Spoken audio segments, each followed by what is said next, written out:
Well, let's see. In Freaks, the director Todd Browning gathered together. There were two women were joined at the hip, and there was one poor, we call him microcephalon, that had a very small head and very little intelligence, but was a very childlike, friendly creature. And the poor man had no legs or arms. And then there was Johnny Eck, who was born just with half a body. I befriended him toward the end of his life. And he had a very unhappy incident toward the end of his life that two people broke in on him. And, of course, he couldn't defend himself. They knocked him about and stole things from him. And that kind of broke his spirit. What was Johnny Eck's attitude toward the film when you knew him, when you were friends with him?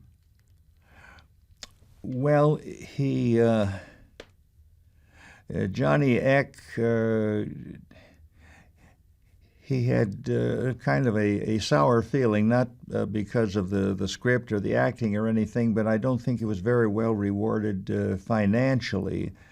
He was brought out to Hollywood, and he was under the impression that he was going to be very well paid, and I don't think that materialized. Come to think of it, then there were two very charming couple of midgets in that.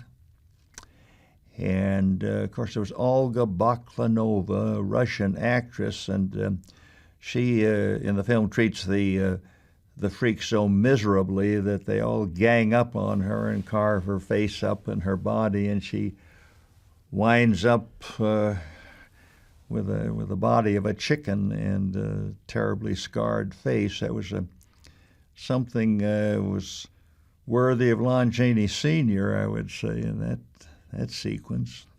Do you think that the world was ready for Freaks? This was 1932. Well, apparently the world wasn't ready for Freaks in 1932. It was banned in England, and it didn't last very long on the screen here, and for years after it was difficult to get a copy of it. It is freely available at last on video cassettes, but I think at the time it was a little too horrifying for the general populace. Do you remember seeing Freaks when it was first released? Yes, as I say, I saw everything. My grandparents realized early on that what I liked was Lon Chaney and anything similar to that, so they took me to see Freaks. I don't recall that they had any adverse reaction to it. What were your impressions seeing Freaks? Do you remember what you took away from the film? What your memories were of it? Well, I had seen a circus, and I remember there was a sort of a magician's trick where they had a woman's head, and apparently she had no body, and they showed me behind the scenes how they did that with mirrors. And it was just kind of a follow-through for me, having seen a freak show, to see all the freaks and then the close-ups and their reactions with so-called normal human beings.